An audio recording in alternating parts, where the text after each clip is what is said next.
यह कहानी बादशाह अकबर के जमाने की है। एक बार एक व्यापारी अपने किसी काम से कुछ दिनों के लिए प्रदेश से दूर गया हुआ था।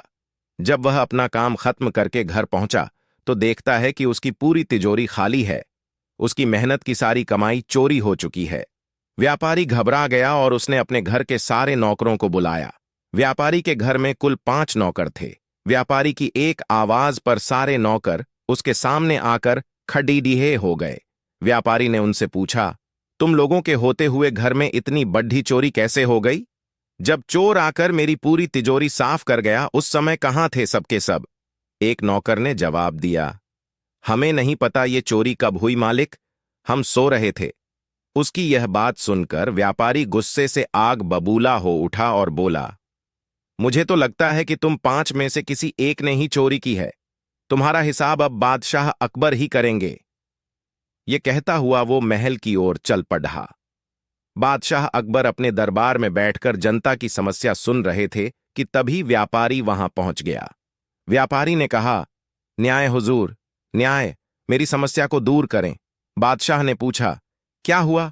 कौन हो तुम और क्या है तुम्हारी समस्या? व्यापारी बोला, मैं आप ही के राज्य में रहने वाला एक व्यापारी हूं महाराज। एक जरूरी काम से कुछ दिनों के लिए प्रदेश से बाहर गया था। जब वापस आया तो मेरी सारी तिजोरी लुट चुकी थी। मैं बर्बाद हो गया हुजूर, मेरी मदद करें।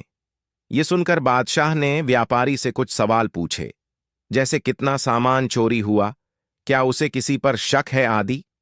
सवालों के जवाब मिलने के बाद अकबर ने व्यापारी का मामला बीरबल को सौंप दिया और कहा कि असली चोर को पकड़ दे देने में बीरबल उसकी मदद करेंगे। अगले दिन बीरबल व्यापारी के घर पहुंचे। उन्होंने सभी नौकरों को बुलाया और उनसे पूछा कि चोरी की रात वो सभी कहां थे। सभी ने कहा कि वो व्यापारी के घर में ही रहते हैं और उस रात भी व्यापारी के घर में ही सो रहे थे। बीरबल ने उनकी बात मान ली और कहा, आप सभी को परेशान होने की जरूरत नहीं है।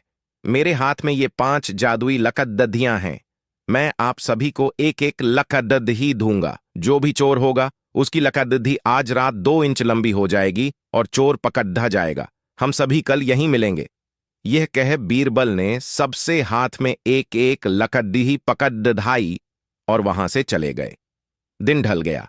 अगले दिन बीरबल फिर से व्यापारी के घर पहुंचे और उन्होंने सभी नौकरों को अपनी अपनी लकड़ी के साथ बुलाया। जब बीरबल ने सबकी लकड़ी देखी तो उन्होंने देखा कि एक नौकर की लकड़ी 2 इंच छोटी है। बस फिर क्या था?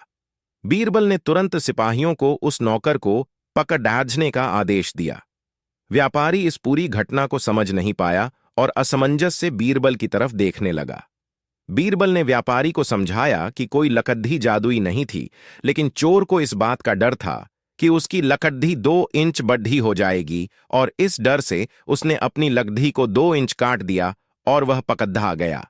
व्यापारी बीरबल की चतुराई से बहुत प्रभावित हुआ और उसका धन्यवाद किया। कहानी से सीख बच्चों, बीरबल ने चोर को पकड़ा। कहानी से हमें यह सीख मिलती है कि गलत काम चाहे जितना भी चतुराई से किया जाए, लेकिन वो सभी की नजरों में आ जाता है और उसका अंजाम हमेशा बुरा ही होता है।